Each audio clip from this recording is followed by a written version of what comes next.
ಓಂ ಶ್ರೀ ಗಣೇಶಾಯ ನಮಃ. ಓಂ ಶ್ರೀ ಗುರುಭ್ಯೋ ನಮಃ. ಜಪಾಕುಸುಮ ಸಂಕಾಶಂ ಕಾಶಪೇಯಂ ಮಹಾದ್ಯುತಿಂ ತಮೋರಿಂ ಸರ್ವಪಾಪಘ್ನಂ ಪ್ರಣತೋಸ್ಮೈ ದಿವಾಕರಂ. ಭಾಸ್ಕರಾಯ ವಿದ್ಮಹೇ ದಿವಾಕರಾಯ ಧೀಮಹಿ ತನ್ನೋ ಸೂರ್ಯ ಪ್ರಚೋದಯಾತ್. ಓಂ ಶ್ರೀ ಸವಿತಾ ಸೂರ್ಯನಾರಾಯಣಾಯ ನಮಃ. ನಮಸ್ತೆ. ಆಸ್ಟ್ರೋ ಆಚಾರ್ಯ ಗುರೂಜಿ ವಾಹಿನಿಗೆ ತಮಗೆಲ್ಲರಿಗೂ ಆದರದ ಸ್ವಾಗತ. ವಾಹಿನಿಯನ್ನು ನಿರಂತರ ವೀಕ್ಷಿಸಿ ಪ್ರೋತ್ಸಾಹಿಸಿ ಸಬ್ಸ್ಕ್ರೈಬ್ ಮಾಡುವಂಥ ತಮಗೆಲ್ಲರಿಗೂ ಅನಂತ ಧನ್ಯವಾದಗಳನ್ನು ಸಲ್ಲಿಸುತ್ತಾ ಇವತ್ತಿನ ವಿಶೇಷ ಕಾರ್ಯಕ್ರಮ ಸೂರ್ಯರ ದೇವರ ಧನುರಾಶಿ ಪ್ರವೇಶದ ವಿಶ್ಲೇಷಣೆಗೆ ಸ್ವಾಗತ. ಸೂರ್ಯ ಭಗವಂತರು ಇದೇ ಡಿಸೆಂಬರ್ 16ರಂದು ತಮ್ಮ ರಾಶಿಪಥ ಬದಲಾವಣೆಯಲ್ಲಿ ಧನುರಾಶಿಯನ್ನು ಪ್ರವೇಶಿಸಲಿದ್ದಾರೆ. ವೃಶ್ಚಿಕದಿಂದ ಧನುರಾಶಿಗೆ ಸೂರ್ಯ ದೇವರ ಪ್ರವೇಶ 16ನೇ ತಾರೀಕು ಡಿಸೆಂಬರ್ ಬೆಳಗಿನ ಜಾವ ಸುಮಾರು 4:11 ಅಲ್ಲಿ ರವಿಯ ಧನು ಪ್ರವೇಶ ಆಗುವಂಥದ್ದಿದೆ.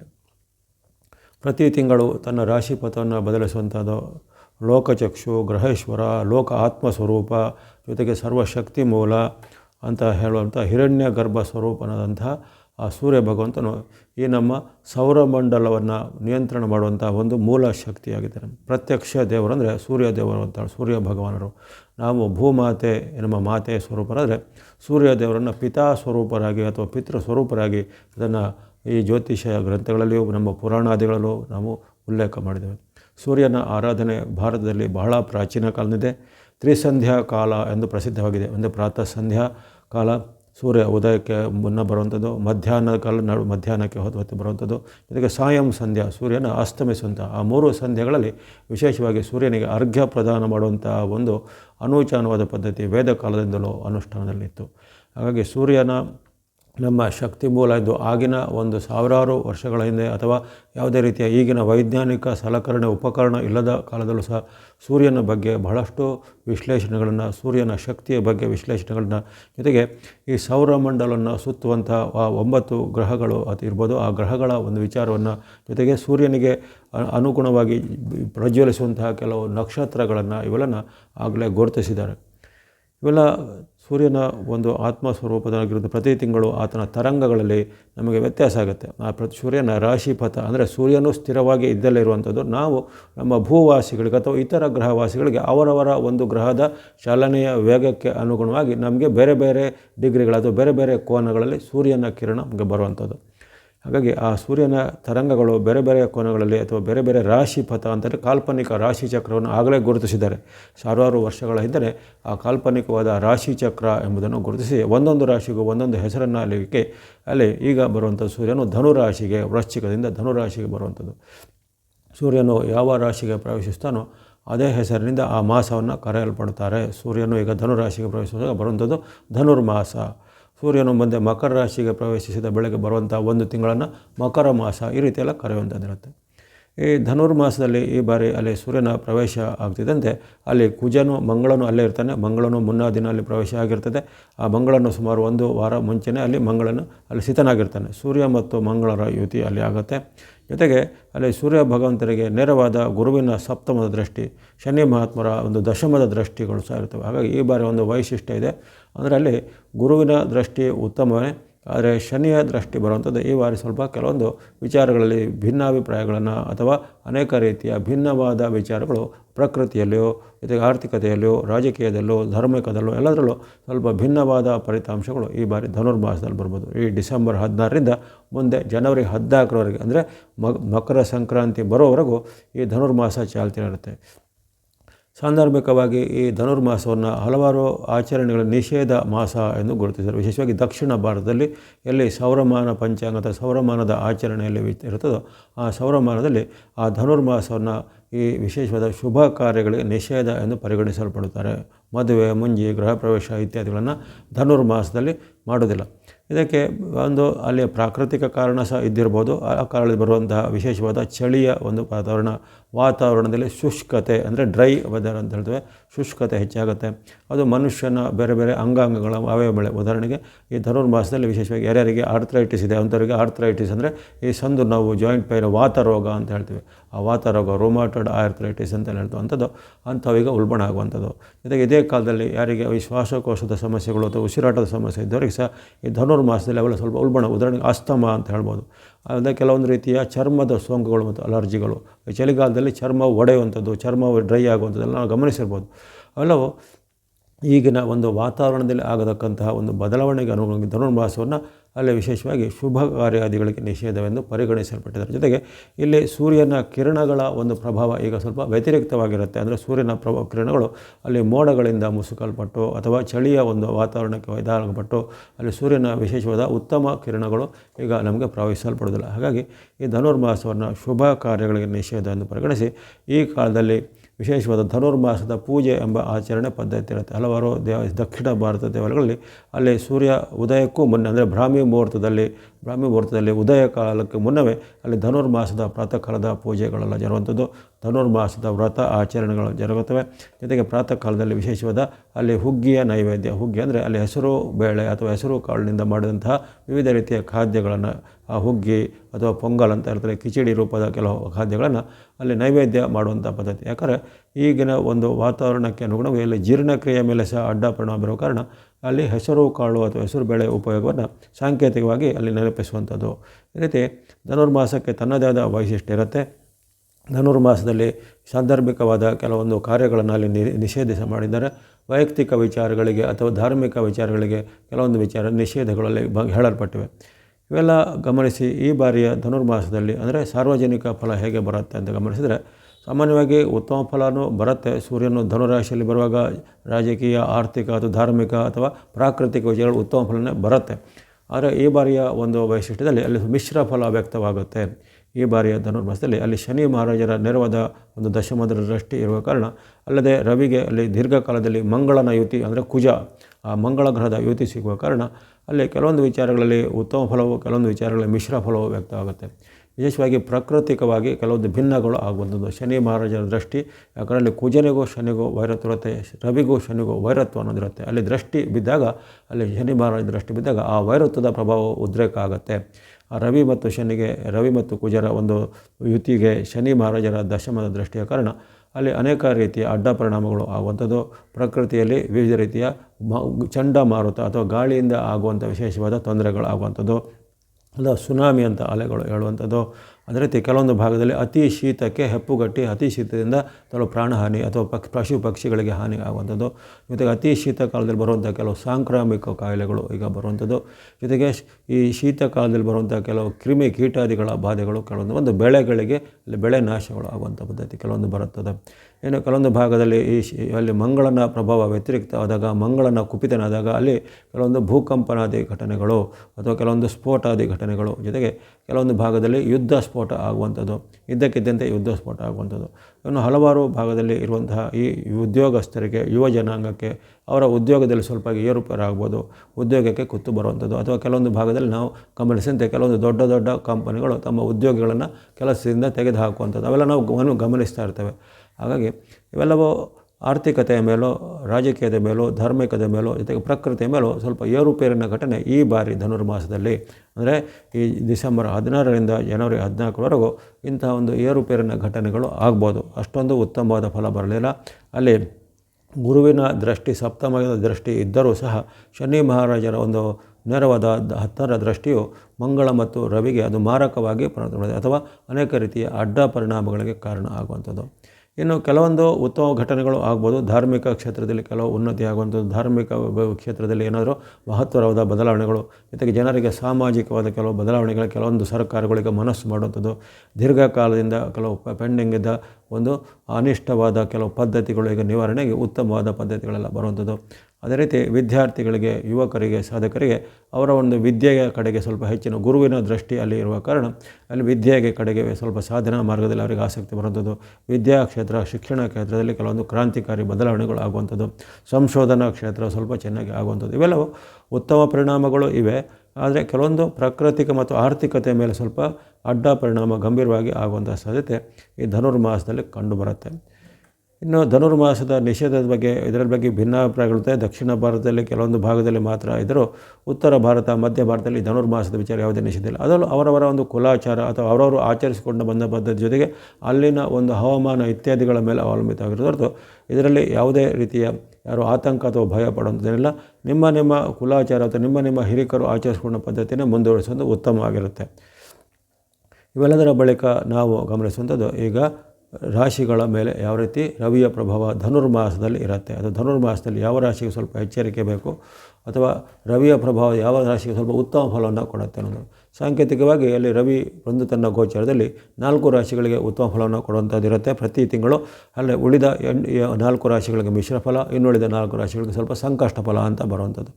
ಹಾಗಾಗಿ ಈ ಬಾರಿ ಅಲ್ಲಿ ಗಮನಿಸಿದರೆ ಅಲ್ಲಿ ಸೂರ್ಯನ ಬದಲಾವಣೆಯಿಂದ ಕಟಕ ರಾಶಿ, ತುಲಾ ರಾಶಿ, ಕುಂಭರಾಶಿ ಮತ್ತು ಮೀನರಾಶಿಗೆ ಉತ್ತಮ ಫಲವಂತ ಸೂಚನೆ ಇರುತ್ತೆ. ಈಗ ಮೇಷರಾಶಿಯಿಂದ ಒಂದೊಂದಾಗಿ ನಾವು ರಾಶಿ ಫಲವನ್ನು ಗಮನಿಸೋಣ. ಮೇಷರಾಶಿಗೆ ನಿಮ್ಮ ರಾಶಿಯಿಂದ ಅಲ್ಲಿ ಸೂರ್ಯನ ಚಲನೆ ಆಗುವಂಥದ್ದು 9ನೇ ರಾಶಿ ಆಗಿರುತ್ತೆ. ಅಂದರೆ ನವಮದಲ್ಲಿ ಆಗುವಂಥದ್ದು. ಸೂರ್ಯನು ನವಮದಲ್ಲಿ ಉತ್ತಮ ಫಲವನ್ನು ಕೊಡೋದಿಲ್ಲ. ಈ ಬಾರಿ ನಿಮಗೆ ಅಲ್ಲಿ ಅನೇಕ ರೀತಿಯ ಅತೃಪ್ತಿಯ ಘಟನೆಗಳು ಆಗುವಂಥದ್ದು, ಅಂದರೆ ಮಾತಿನ ಚಕಮಕಿ ಆಗುವಂಥದ್ದು ಧನುರ್ಮಾಸದಲ್ಲಿ.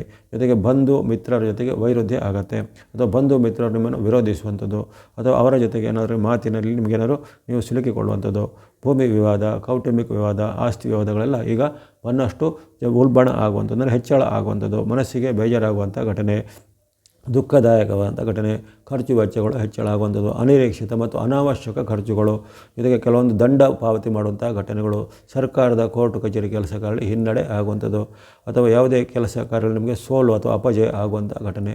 ಈ ರೀತಿ ಮನಸ್ಸಿಗೆ ಸ್ವಲ್ಪ ಅತೃಪ್ತಿ ಕಾಡುವಂತಹ ಘಟನೆಗಳು ಪದೇ ಪದೇ ಜಾಸ್ತಿ ಆಗುತ್ತೆ.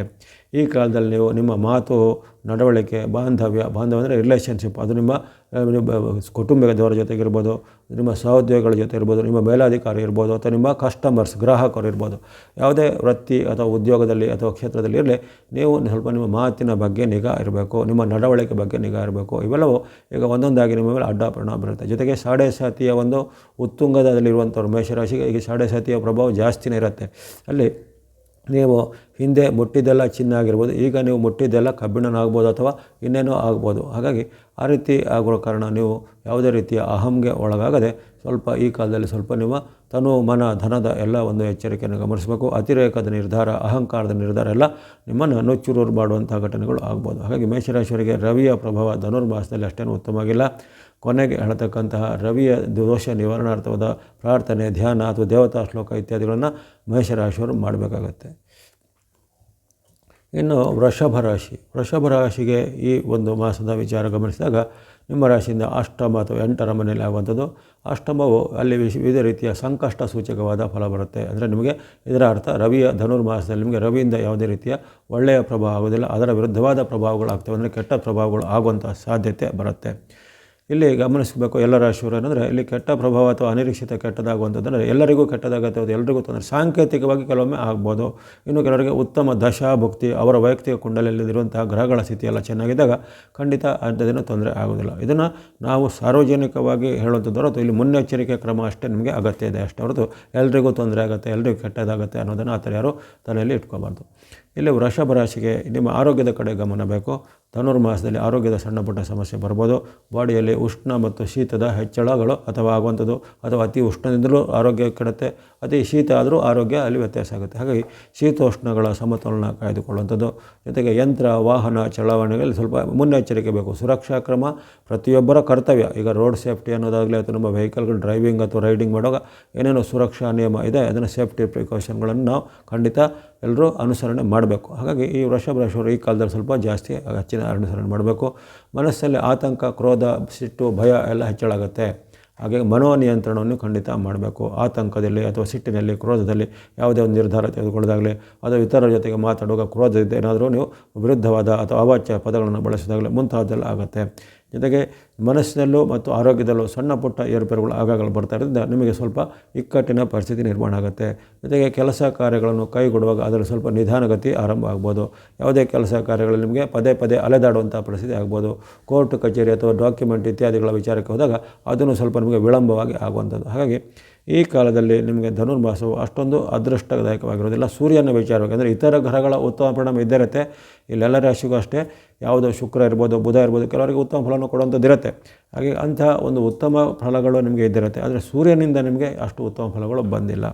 ಅದನ್ನು ನೀವು ಗಮನದಲ್ಲಿಟ್ಕೋಬೇಕು. ಜೊತೆಗೆ ಯಾವುದೇ ರೀತಿಯ ನೀವು ದೊಡ್ಡ ಮೊತ್ತದ ಸಾಲ ಕೊಡೋದು, ದೊಡ್ಡ ಮೊತ್ತದ ಸಾಲ ಪಡೆಯುವಂಥದ್ದು, ಅಥವಾ ಇತರರ ಯಾವುದೇ ನೀವು ಶ್ಯೂರಿಟಿ ಜಾಮೀನು ಆಗಲಿಕ್ಕೆ ಹೋಗುವಂಥದ್ದು, ಅಥವಾ ಆರ್ಥಿಕವಾದ ರಿಸ್ಕ್ ತೆಗೆದುಕೊಳ್ಳುವಂಥದ್ದು, ದೊಡ್ಡ ಇನ್ವೆಸ್ಟ್ಮೆಂಟ್ ಮಾಡಲಿಕ್ಕೆ ಹೋಗುವಂಥದ್ದು, ಷೇರುಗಳಲ್ಲಿ ಹಾಕುವಂಥದ್ದು, ಇವೆಲ್ಲ ಯಾವುದೇ ರೀತಿಯ ಅಂಥ ಒಂದು ರಿಸ್ಕ್ ತೆಗೆದುಕೊಳ್ಳುವಂಥದ್ದು ಈಗ ಅಷ್ಟು ಉತ್ತಮವಾದ ಆಯ್ಕೆ ಅಲ್ಲ. ಧನುರ್ಮಾಸದಲ್ಲಿ ತನುಮನ ಧನದ ಎಚ್ಚರಿಕೆ ಬೇಕು. ಕೊನೆಗೆ ಹೇಳ್ತಕ್ಕಂಥ ರವಿ ಅಥವಾ ರವಿಗೆ ಸಂಬಂಧಪಟ್ಟ ದೇವತಾರ ಶ್ಲೋಕ ಪ್ರಾರ್ಥನೆ ನೀವು ಮಾಡಬೇಕಾಗತ್ತೆ ವೃಷಭದವರು. ಇನ್ನು ಮಿಥುನ ರಾಶಿಗೆ ನಿಮ್ಮ ರಾಶಿಯಿಂದ ಸಪ್ತಮ ಅಥವಾ 7ರ ಸ್ಥಾನದಲ್ಲಿ ಆಗುವಂಥ ಪರಿವರ್ತನೆ ಇದು ಉತ್ತಮವೇನಲ್ಲ. ಮಿಶ್ರ ಫಲಗಳ ಸೂಚನೆ ಕಂಡುಬರುತ್ತೆ. ಸಪ್ತಮದಿಂದ ರವಿಯಿಂದಾಗಿ ನಿಮಗೆ ಅಲ್ಲಿ ಕೌಟುಂಬಿಕವಾದ ಏನೋ ಭಿನ್ನಾಭಿಪ್ರಾಯಗಳು ಬರುವಂಥದ್ದು, ದಾಂಪತ್ಯದಲ್ಲಿ ವಿರಸಗಳು ಬರುವಂಥದ್ದು, ಪತಿ ಪತ್ನಿಯರ ಮಧ್ಯೆ ಭಿನ್ನಾಭಿಪ್ರಾಯಗಳು ಬರುವಂಥದ್ದು ಇವೆಲ್ಲ ಆಗುತ್ತೆ. ಅದೇ ರೀತಿ ಸ್ನೇಹಿತರು, ಮಿತ್ರರ ಜೊತೆಗೆ, ಬಂಧು ಬಾಂಧವರ ಜೊತೆಗೆ, ಸಹೋದ್ಯೋಗಿಗಳ ಜೊತೆಗೆ ಭಿನ್ನಾಭಿಪ್ರಾಯಗಳು ಬರುವಂಥದ್ದು, ಅಥವಾ ಅವರು ನಿಮ್ಮ ವಿರುದ್ಧವಾಗಿ ಏನೋ ಸಂಚು ಮಾಡೋದು, ಅಥವಾ ಅವರು ನಿಮ್ಮ ವಿರುದ್ಧ ಏನಾದರೂ ಕಂಪ್ಲೇಂಟ್ ದೂರನ್ನು ಕೊಡುವಂಥದ್ದು ಇವೆಲ್ಲ ಘಟನೆಗಳು ಆಗ್ತವೆ. ಹಾಗಾಗಿ ಮನಸ್ಸಿಗೆ ಕ್ಲೇಶ ಅಥವಾ ಮನಸ್ಸಿಗೆ ಸ್ವಲ್ಪ ಆತಂಕ, ಚಿಂತೆ, ಒತ್ತಡಗಳು ಹೆಚ್ಚಾಗ್ತವೆ. ಇನ್ನು ಮಾತಿನ ಚಕಮಕಿ ಸಹ ಬಹಳಷ್ಟು ಜನರಲ್ಲಿ ಆಗ್ಬೋದು. ಮಾತಿನ ಚಕಮಕಿ ಅಂದರೆ ಅಲ್ಲಿ ಯಾವುದೇ ಒಂದು ಸಣ್ಣ ಪುಟ್ಟ ವಿಚಾರಗಳನ್ನು ದೊಡ್ಡದಾಗಿ ಅಲ್ಲಿ ದೊಡ್ಡ ಜಗಳ ಕಲಹ ಆಗುವಂಥದ್ದು. ಅದೇ ರೀತಿ ಪ್ರಯಾಣ ಕಾಲದಲ್ಲೂ ಪ್ರವಾಸ ಕಾಲದಲ್ಲೂ ಹಾಗೆ ಅನೇಕ ರೀತಿಯ ತೊಡಕುಗಳು ಉಂಟಾಗುವಂಥದ್ದು, ಅಲ್ಲಿ ಸಹ ಕಲಹ ವಾಗ್ವಾದಗಳು ಆಗುವಂಥದ್ದು. ಜೊತೆಗೆ ಯಾವುದಾದ್ರೂ ಒಂದು ಕೆಲಸ ಕಾರ್ಯ ಅದು ಸರ್ಕಾರಿ ಮೂಲಕ ಕೋರ್ಟ್ ಕಚೇರಿ ಮಾಡಿದ್ರೆ ಅದಕ್ಕೆ ಪದೇ ಪದೇ ಅಲೆದಾಡುವಂಥ ಪರಿಸ್ಥಿತಿ. ನಿಮಗೆ ಡಾಕ್ಯುಮೆಂಟ್ ಸಿಗಬೇಕು, ಇನ್ನೊಂದು ಸರ್ಟಿಫಿಕೇಟ್ ಸಿಗಬೇಕಂದ್ರೆ ಅದು ತಕ್ಷಣ ಸಿಗದೆ ಒಂದೊಂದು ವಿಚಾರಕ್ಕೆ ನೀವು 5-6 ಬಾರಿ 8 ಬಾರಿ ಅಲೆದಾಡುವಂಥ ಪರಿಸ್ಥಿತಿಯಲ್ಲಿ ನಿರ್ಮಾಣ ಆಗುತ್ತೆ. ಆರೋಗ್ಯವು ಸಹ ಅಷ್ಟು ಉತ್ತಮವಾಗಿರೋದಿಲ್ಲ. ಹವಾಮಾನದಿಂದ, ಆಹಾರದಿಂದ ಸಣ್ಣ ಪುಟ್ಟ ಏರುಪೇರುಗಳು ಆಗಾಗ ನಿಮಗೆ ಕಾಡ್ಬೋದು ಇದೇ ಮಾಸದಲ್ಲಿ. ಹಾಗಾಗಿ ಮಿಥುನ ರಾಶಿಯವರು ಮಾತು ನಡವಳಿಕೆ ಬಗ್ಗೆ ಪ್ರಧಾನವಾಗಿ ಎಚ್ಚರಿಕೆ ಬೇಕು. ನಿಮ್ಮದಲ್ಲ ವಿಚಾರಕ್ಕೆ ತಲೆ ಹಾಕೋದಾಗಲಿ ಅಥವಾ ಮೂರನೇ ವ್ಯಕ್ತಿಗಳ ಜಗಳ ಬಿಡಿಸ್ಲಿಕ್ಕೆ ನೀವು ಹೋಗೋದಾಗಲಿ ಇವೆಲ್ಲ ನಿಮಗೆ ಈಗ ಹೇಳಿದ ಒಂದು ವಿಚಾರ ಅಲ್ಲ. ಅದೇ ರೀತಿ ಪ್ರಯಾಣ ಕಾಲದಲ್ಲೂ ಪ್ರವಾಸ ಕಾಲದಲ್ಲೂ ಸೂಕ್ತವಾದ ಮುನ್ನೆಚ್ಚರಿಕೆ ಕ್ರಮಿಸಬೇಕು. ಆಹಾರ ಮತ್ತು ನೀರಿನ ಒಂದು ಸುರಕ್ಷಾ ಕ್ರಮವನ್ನು ಅನುಸರಿಸಬೇಕು. ಮಿಥುನದವರು ಕೊನೆಗೆ ಹೇಳತಕ್ಕಂಥ ಸೂರ್ಯ ದೇವರಿಗೆ ಸಂಬಂಧಪಟ್ಟ ಶ್ಲೋಕ ಪ್ರಾರ್ಥನೆ, ದೇವತಾ ಪ್ರಾರ್ಥನೆ ನೀವು ಸಹ ಅನುಸರಿಸಬಹುದು ಮಿಥುನದವರು. ಇನ್ನು ಕರ್ಕಾಟಕ ಅಥವಾ ಕಟಕ ರಾಶಿಗೆ ಈ ಬಾರಿ ರವಿಯಿಂದ ಉತ್ತಮ ಫಲ ಸಿಗುವಂಥ ಸ್ಥಾನ ಷಷ್ಠದ ಅಥವಾ 6ರ ಸ್ಥಾನದಲ್ಲಿ ರವಿ ಇದ್ದಾನೆ. ನಿಮ್ಮ ರಾಶಿಯಿಂದ 6ನೇ ಮನೆಯಲ್ಲಿ ಇರುವಂಥ ರವಿ ನಿಮಗೆ ಜಯವನ್ನು, ಆರೋಗ್ಯವನ್ನು, ಕೀರ್ತಿಯನ್ನು, ಲಾಭವನ್ನು ಕೊಡ್ತಾನೆ. ದೀರ್ಘಕಾಲದಿಂದ ಕಟಕ ರಾಶಿಯವರಿಗೆ ಆಗಾಗ ಇತರ ಗ್ರಹಗಳಿಂದ ಸ್ವಲ್ಪ ಅಷ್ಟೊಂದು ಉತ್ತಮ ಪರಿಣಾಮ ಬಂದಿಲ್ಲ. ಗುರು ಬಲದ ಕೊರತೆ ಒಂದಾದರೆ ಶನಿ ಕಾಟ ಇನ್ನೊಂದು ಮತ್ತೊಂದು ಅಂಥೇಳಿ ಈಗ ಒಂದು ತಾತ್ಕಾಲಿಕವಾಗಿ 1 ತಿಂಗಳ ಮಟ್ಟಿಗೆ ನಿಮಗೆ ರವಿ ವಿಶೇಷವಾದ ಆಶೀರ್ವಾದ ಬರಲಿದೆ. ಅದನ್ನು ಒಳ್ಳೆಯ ಮನಸ್ಸಿಂದ ಸ್ವಾಗತಿಸಿಕೊಳ್ಳಿ. ಯಾವುದಾದ್ರೂ ಪ್ರಮುಖ ಕೆಲಸ ಕಾರ್ಯಗಳಿದ್ರೆ ಈ 1 ತಿಂಗಳನ್ನು ಉಪಯೋಗಿಸ್ಕೊಳ್ಳಿ. ಯಾವುದೇ ರೀತಿಯ ಅರ್ಜಿ ಹಾಕೋದು, ಡಾಕ್ಯುಮೆಂಟ್ಗಳನ್ನು ಪ್ರೊಡ್ಯೂಸ್ ಮಾಡೋದು, ಅಥವಾ ಮದುವೆ ಮುಂದೆ ವಿಚಾರಗಳನ್ನು ಮಾತಾಡಿಕೊಳ್ಳುವಂಥದ್ದು, ಜಾಬ್ಗಾಗಿ ಪ್ರಯತ್ನ ಪಡುವಂಥದ್ದು, ಅದು ಯಾವುದೇ ರೀತಿಯ ಪ್ರಮುಖ ವ್ಯಕ್ತಿಗಳನ್ನು ಭೇಟಿ ಅವರ ಮೂಲಕ ಕಾರ್ಯ ಸಾಧನೆ ಮಾಡುವಂಥದ್ದು, ಇದು ಮುಂತಾದ ಹಲವಾರು ಆರಂಭಗಳಿಗೆ ನೀವು ಈ ಸಮಯವನ್ನು 1 ತಿಂಗಳನ್ನು ಉಪಯೋಗಿಸಿಕೊಳ್ಳಿ. ಧನುರ್ಮಾಸವು ನಿಮಗೆ ಏನು ನಿಷಿದ್ಧಕರವಾಗಿಲ್ಲ. ನಿಮಗೆ ಅದು ಆರೋಗ್ಯದಾಯಕವಾಗಿಯೂ ಲಾಭದಾಯಕವೂ ಸುಖದಾಯಕವೂ ಆಗುತ್ತೆ. ದಾಂಪತ್ಯ ಜೀವನದಲ್ಲಿ ಉತ್ತಮ ಫಲ ಇದೆ. ವಿದ್ಯಾರ್ಥಿ, ಯುವಕರು, ಸಾಧಕರು ಇವರಿಗೆ ಉತ್ತಮವಾದ ಅವಕಾಶಗಳಿರ್ತವೆ. ಉದ್ಯೋಗ ಹುಡುಕುವಂಥವರಿಗೆ ಬೇಗ ಉದ್ಯೋಗ ಸಿಗುವಂಥದ್ದು. ಈಗಾಗಲೇ ಉದ್ಯಮ ವ್ಯಾಪಾರ ನಡೆಸುವಂಥವರಿಗೆ ಹೆಚ್ಚಿನ ಲಾಭ ಬರುತ್ತೆ. ವೃತ್ತಿಪರರು ಅಂದರೆ ಯಾರೇನು ಪ್ರೊಫೆಷನ್ ಇರ್ತಾರೆ ಅವರ ಒಂದು ಪ್ರೊಫೆಷನಲ್ಲಿ ಅವರಿಗೆ ಹೆಚ್ಚಿನ ಉನ್ನತಿ, ಅಭಿವೃದ್ಧಿ ಬರುತ್ತೆ. ಕೆಲವರಿಗೆ ಏನಾದರೂ ಪ್ರಶಸ್ತಿ, ಪುರಸ್ಕಾರ, ಬಹುಮಾನ ಎಲ್ಲ ಬರುವಂಥದ್ದು, ಸ್ಥಾನಮಾನ ವೃದ್ಧಿ ಆಗುವಂಥದ್ದು, ಪ್ರಮೋಷನ್ ಸಿಗುವಂಥದ್ದು ಇತ್ಯಾದಿ ಉತ್ತಮ ಅವಕಾಶಗಳು ಬರ್ತವೆ. ಇನ್ನು ಕೋರ್ಟು ಕಚೇರಿ, ಸರ್ಕಾರಿ ಮೂಲದ ಕೆಲಸ ಕಾರ್ಯಗಳು ಸಹ ಈಗ ಕ್ಷಿಪ್ರವಾಗಿ ಆಗ್ತವೆ. ಇವೆಲ್ಲವನ್ನು ಗಮನದಲ್ಲಿಟ್ಕೊಂಡು ಕಟಕ ರಾಶಿಯವರು ಈ ಧನುರ್ಮಾಸದಲ್ಲಿ ಬರ್ತಕ್ಕಂಥ ಸೂರ್ಯನ ವಿಶೇಷವಾದ ತರಂಗದ ಆಶೀರ್ವಾದವನ್ನು ಸದುಪಯೋಗ ಪಡಿಸಿಕೊಳ್ಳುವಂಥದ್ದು. ನಿಮಗೆ ಆಸಕ್ತಿ ಇದ್ದರೆ ರವಿಗೆ ಅಥವಾ ದೇವರಿಗೆ ಸಂಬಂಧಪಟ್ಟ ಸ್ತುತಿ ಶ್ಲೋಕ ಪ್ರಾರ್ಥನೆ ನೀವು ಸಹ ಹೇಳ್ಬೋದು ಕಟಕದವರು.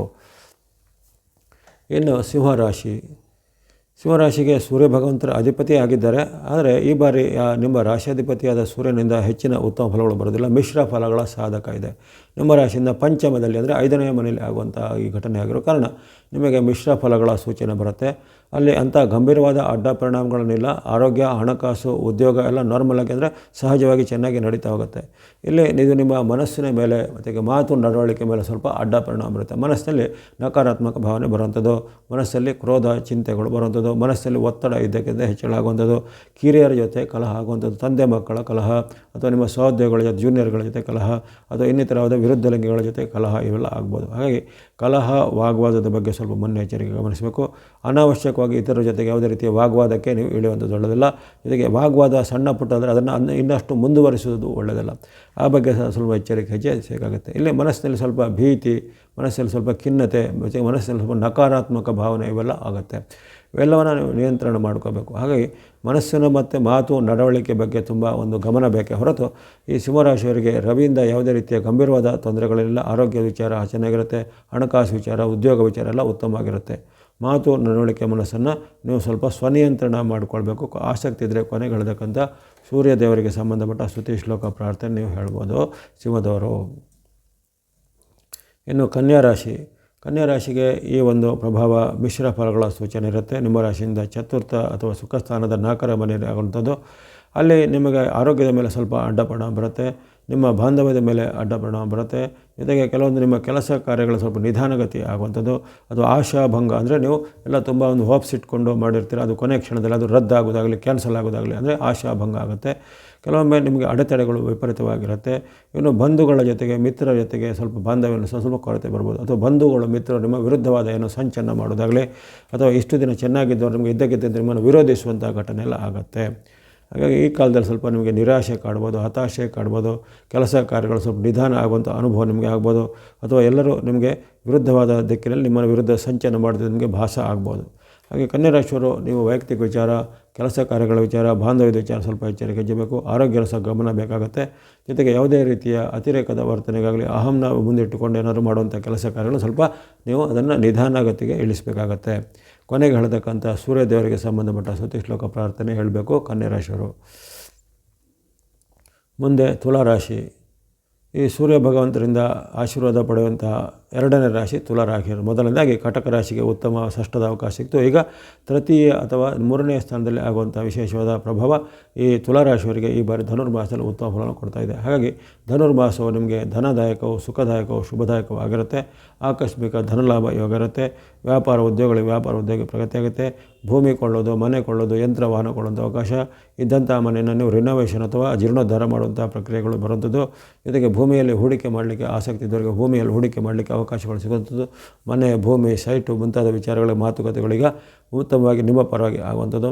ಅಥವಾ ಇಷ್ಟು ದಿನ ನಿಮಗೆ ಆಗದಿದ್ದಂಥ ಕೆಲವು ಬಹುವಾದ ಹೂಡಿಕೆಗಳನ್ನು ಇನ್ವೆಸ್ಟ್ಮೆಂಟ್ ಮಾಡಲಿಕ್ಕೆ ಅವಕಾಶ ಬರುತ್ತೆ. ಹಣಕಾಸಿನ ಹರಿವು ಉತ್ತಮ ಇರುತ್ತೆ. ಸಾಲಗಳನ್ನು ತೀರಿಸುವಂಥ ಒಂದು ಸಾಧ್ಯತೆಗಳು ಬರ್ತವೆ. ಜೊತೆಗೆ ಉದ್ಯೋಗದಲ್ಲಿವರಿಗೆ ಉದ್ಯೋಗ ಪ್ರಗತಿ, ವೃತ್ತಿ ಅಂದರೆ ಪ್ರೊಫೆಷನಲ್ವರಿಗೆ ಅವರ ಪ್ರೊಫೆಷನಲ್ಲಿ ಪ್ರಗತಿ, ಬಿಸ್ನೆಸ್ ಅಥವಾ ಇಂಡಸ್ಟ್ರಿ ಕೈಗಾರಿಕೆಯವರಿಗೆ ಅವರ ಒಂದು ಬಿಸ್ನೆಸ್ಸಲ್ಲಿ ಉದ್ಯಮದಲ್ಲಿ ಚೆನ್ನಾದ ಪ್ರಗತಿ ಆಗುತ್ತೆ. ಹಣಕಾಸಿಗೆ ಯಾವುದೇ ಅಡೆತಡೆ ಇಲ್ಲ. ಅಂದುಕೊಂಡಂತೆ ಕೆಲಸ ಕಾರ್ಯಗಳಾಗ್ತವೆ. ಕೆಲವೊಬ್ಬರಿಗೆ ಸರ್ಕಾರದ ನೌಕರಿ, ಸರ್ಕಾರದ ಹುದ್ದೆಗಳು ಸಹ ಸಿಗುವಂಥ ಅವಕಾಶ ಈ ಕಾಲದಲ್ಲಿ ತುಲಾರಾಶಿಯವರಿಗೆ ಕಂಡುಬರುತ್ತೆ. ಇನ್ನು ರಾಜಕೀಯದಲ್ಲಿವರಿಗೆ ರಾಜಕೀಯವಾದ ಉನ್ನತ ಸ್ಥಾನಮಾನ, ನೀವು ಅಪೇಕ್ಷೆ ಪಟ್ಟಂಥ ಕೆಲವು ಸ್ಥಾನಮಾನ ಇವೆಲ್ಲವೂ ರಾಜಕೀಯದಲ್ಲಿ ಇರುವಂಥವರಿಗೆ ಸಹ ಸಿಗುವಂಥದ್ದು ಇರುತ್ತೆ. ಹಾಗಾಗಿ ಈ ಒಂದು ಅಪರೂಪದ ಅವಕಾಶವನ್ನು ವರ್ಷದಲ್ಲಿ ಒಂದು ಸಾರಿ ಬರುವಂಥದ್ದು ತೃತೀಯದ ಸೂರ್ಯ ಭಗವಂತರ ಆಶೀರ್ವಾದವನ್ನು ಚೆನ್ನಾಗಿ ಸದುಪಯೋಗಪಡಿಸ್ಕೊಳ್ಳಿ. ಜೊತೆಗೆ ಆಸಕ್ತಿ ಇದ್ದರೆ ಕೊನೆಗೆ ಹೇಳ್ತಕ್ಕಂಥ ಸೂರ್ಯ ಭಗವಂತರ ಸ್ತುತಿ ಶ್ಲೋಕ ಪ್ರಾರ್ಥನೆ ಸಹ ಹೇಳ್ಬೋದು ತುಲಾದವರು. ಇನ್ನು ವೃಶ್ಚಿಕ ರಾಶಿಗೆ ನಿಮ್ಮ ರಾಶಿಯ ಧನಸ್ಥಾನ ಅಥವಾ 2ನೇ ಮನೆಯಲ್ಲಿ ಆಗುವಂಥ ಪರಿವರ್ತನೆ ಇದು ಸ್ವಲ್ಪ ಸಂಕಷ್ಟವನ್ನು, ನಷ್ಟವನ್ನು ಸೂಚನೆ ಮಾಡ್ತಾಯಿದೆ. ಹಾಗೆ ಆರ್ಥಿಕವಾಗಿಯೂ ಸ್ವಲ್ಪ ಎಚ್ಚರ ಹೆಜ್ಜೆಬೇಕು. ಆರ್ಥಿಕ ಅಂದರೆ ಹಣಕಾಸಿನ ವಿಚಾರ, ಹಣಕಾಸು ನಿಮಗೆ ಆಕಸ್ಮಿಕ ನಷ್ಟ ಆಗುವಂಥದ್ದು, ಆಕಸ್ಮಿಕ ಖರ್ಚು ಬರ್ಬೋದು. ಅಥವಾ ನೀವು ಇಷ್ಟು ದಿನ ಕೂಡಿಟ್ಟ ಹಣವನ್ನು ಯಾವುದೇ ರೀತಿಯ ಒಂದು ಇಷ್ಟ ಇಲ್ಲದ ಉದ್ದೇಶಗಳಿಗೆ ಕೊಡಬೇಕಾಗಿ ಅಥವಾ ಇಷ್ಟ ಇಲ್ಲದ ಉದ್ದೇಶಕ್ಕೆ ಖರ್ಚು ಮಾಡಬೇಕು. ಅದು ಆಸ್ಪತ್ರೆ ಖರ್ಚು ಇರ್ಬೋದು, ದಂಡ ಪಾವತಿ ಇರ್ಬೋದು, ಇನ್ನೊಂದು ಇರ್ಬೋದು. ಹಾಗಾಗಿ ಅಂಥ ಅನಿಷ್ಟವಾದ ಖರ್ಚುಗಳಿಗೆ ನೀವು ಈಗ ಹಣವನ್ನು ಖರ್ಚು ಮಾಡೋದು ಪ್ರಮೇಯ ಬರುತ್ತೆ.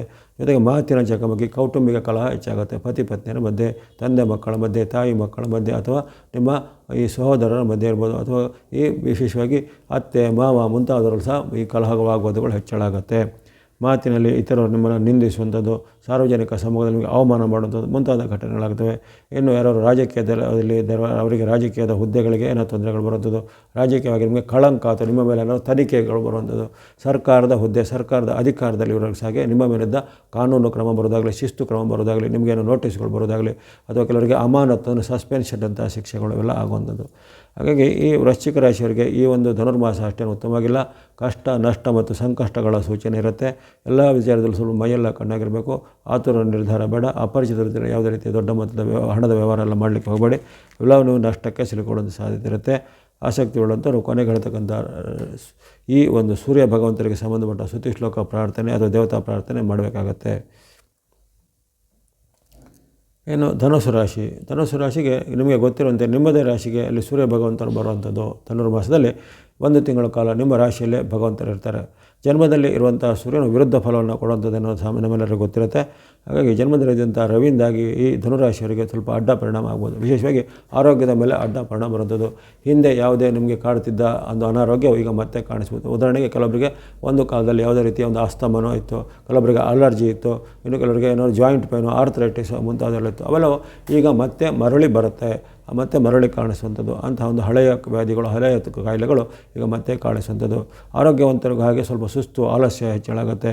ಜೊತೆಗೆ ಆರೋಗ್ಯದಲ್ಲಿ ಏನಾದರೂ ಆಹಾರದಿಂದ, ನೀರಿನಿಂದ ದೋಷಗಳು ಕಂಡುಬರುತ್ತೆ. ಹಾಗಾಗಿ ಪ್ರಥಮತವಾಗಿ ಧನುರಾಶಿಯವರು ಆರೋಗ್ಯದ ಕಡೆ ಹೆಚ್ಚಿನ ಗಮನ ಬೇಕು. ಸಣ್ಣ ಪುಟ್ಟ ಎನ್ನುವ ವ್ಯತ್ಯಾಸಗಳಿದ್ರೆ ತಕ್ಷಣವಾಗಿ ವೈದ್ಯಕೀಯ ಚಿಕಿತ್ಸೆ, ವೈದ್ಯರ ಸಲಹೆಯನ್ನು ಪಡೆದುಕೊಂಡು ನೀವು ಟ್ರೀಟ್ಮೆಂಟ್ ಮಾಡ್ಕೋಬೇಕಾಗುತ್ತೆ. ಅದೇ ರೀತಿ ಉದ್ಯೋಗದಲ್ಲಿವರಿಗೆ ಉದ್ಯೋಗದಲ್ಲಿ ಕಿರಿಕಿರಿ, ಉದ್ಯೋಗದಲ್ಲಿ ಒತ್ತಡ ಹೆಚ್ಚಳ, ಮೇಲಧಿಕಾರಿಗಳಿಂದ ನಿಮಗೆ ಏನಾದರೂ ಅಸಹನೀಯವಾಗುವಂಥ ಘಟನೆಗಳು, ಜೊತೆಗೆ ನಿಮ್ಮ ಮೇಲೆ ಏನಾದರೂ ಶಿಸ್ತು ಕ್ರಮಗಳು ಹೆಚ್ಚಳಾಗ್ಬೋದು. ಇನ್ನು ಕೆಲವರಿಗೆ ಅನಿರೀಕ್ಷಿತವಾಗಿ ಟ್ರಾನ್ಸ್ಫರ್ ಆಗೋದಾಗಲಿ, ಇನ್ನು ಕೆಲವರಿಗೆ ಅನಿರೀಕ್ಷಿತವಾಗಿ ಉದ್ಯೋಗಕ್ಕೆ ಕುತ್ತು ಬರುವಂಥ ಘಟನೆಗಳು ಆಗ್ಬೋದು. ಹಾಗಾಗಿ ಧನುರಾಶಿಯವರಿಗೆ ಈ ಒಂದು ಧನುರ್ಮಾಸ ಏನೇನು ಉತ್ತಮವಾಗಿಲ್ಲ. ತನು ಮನ ಧನದ ಒಂದು ಎಚ್ಚರಿಕೆಯಲ್ಲಿ ಇರಬೇಕು. ಯಾವುದೇ ರೀತಿಯ ಅತಿರೇಕ ನಿರ್ಧಾರ ಒಳ್ಳೆಯದಲ್ಲ. ಜೊತೆಗೆ ಇತರ ಅಪರಿಚಿತರನ್ನು ಕೂಡಲೇ ನಂಬಿ ಯಾವುದೇ ರೀತಿಯ ನಿರ್ಧಾರವನ್ನು ತಕ್ಷಣಕ್ಕೆ ತೆಗೆದುಕೊಂಡ್ರೆ ಅಲ್ಲಿ ನಷ್ಟ ಕಷ್ಟಗಳಿಗೆ ಸಿಲುಕಿಕೊಳ್ಳುವಂಥ ಸಾಧ್ಯತೆ ಇರುತ್ತೆ. ಹಾಗಾಗಿ ಧನುರಾಶಿಯವರು ಕೊನೆಗೆ ಹೇಳ್ತಕ್ಕಂಥ ಸೂರ್ಯದೇವರಿಗೆ ಸಂಬಂಧಪಟ್ಟ ಸ್ತುತಿ ಶ್ಲೋಕ ಪ್ರಾರ್ಥನೆ, ದೇವತಾ ಪ್ರಾರ್ಥನೆಗಳನ್ನು ಮಾಡಬೇಕಾಗತ್ತೆ. ಮುಂದೆ ಮಕರ ರಾಶಿಗೂ ಈ ಒಂದು ಸೂರ್ಯನ ಪ್ರಭಾವ ಸಂಕಷ್ಟಕರ ಅಂತ ಹೇಳ್ಬೋದು.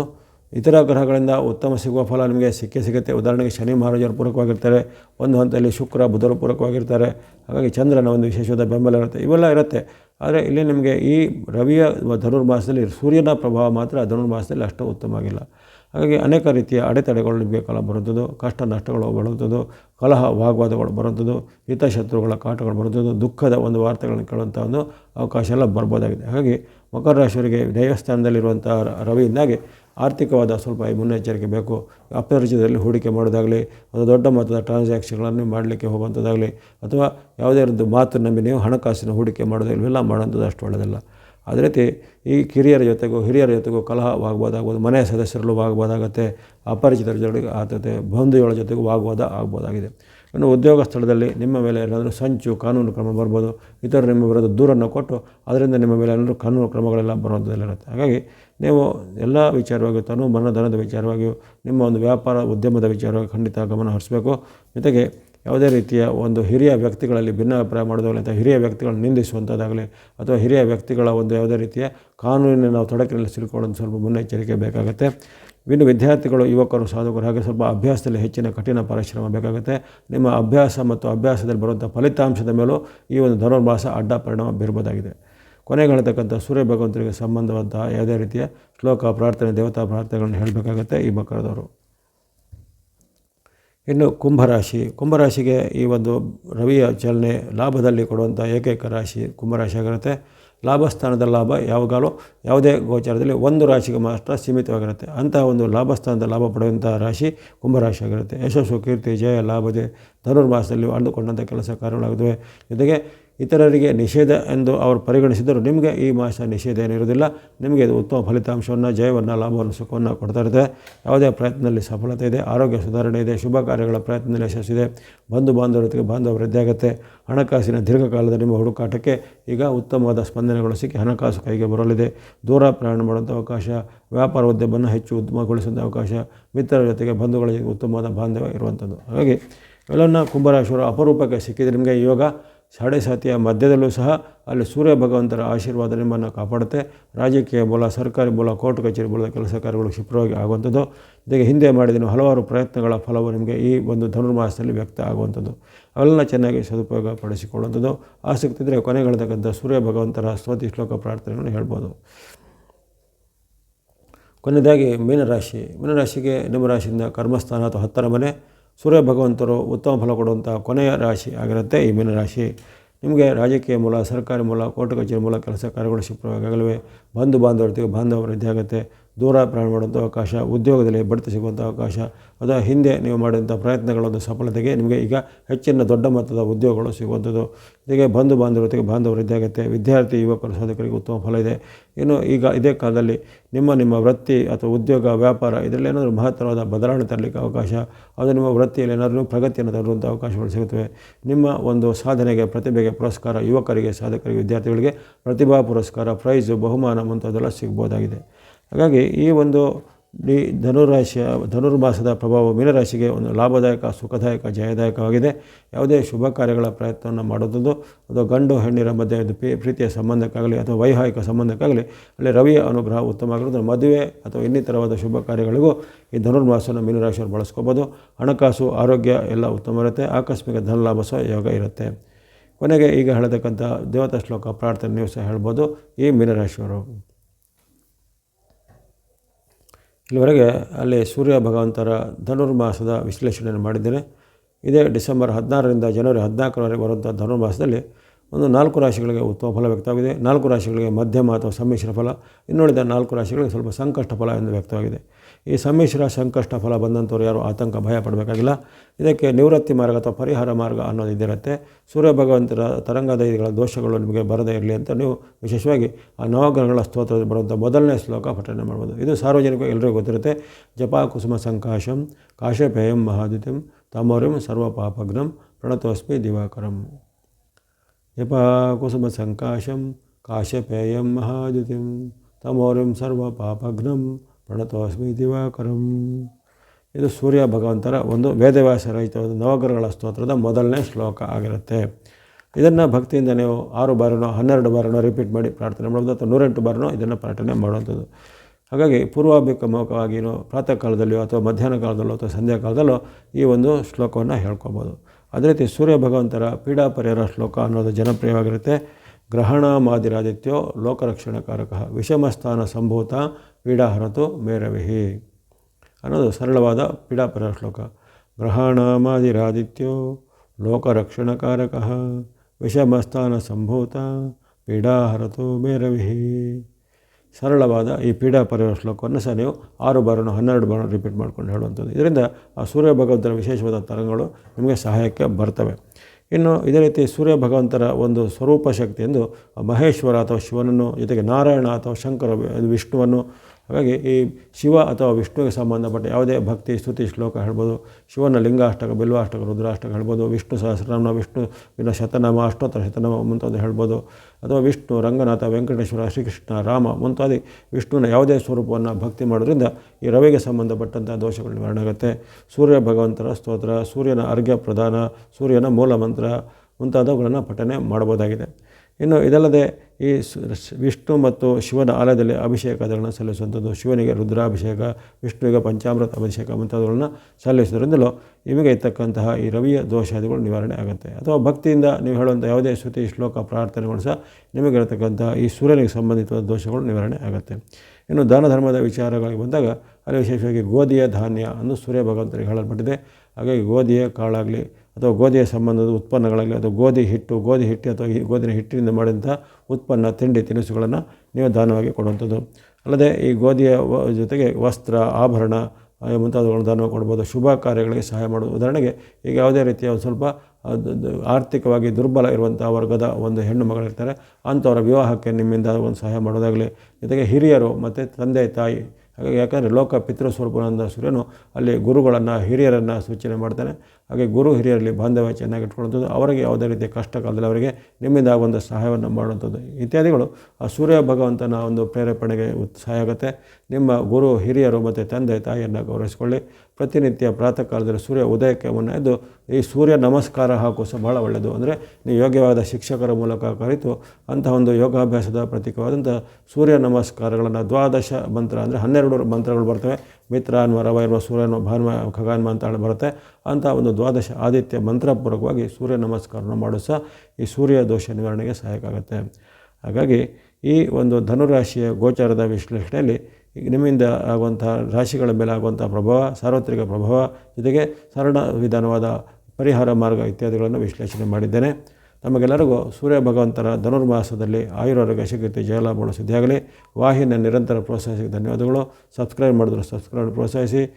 ಸರ್ವೇಷಾಂ ಸನ್ಮಂಗಲಾನಿ ಭವಂತು. ಓಂ ಶ್ರೀ ಸವಿತಾ ಸೂರ್ಯನಾರಾಯಣಾಯ ನಮಃ.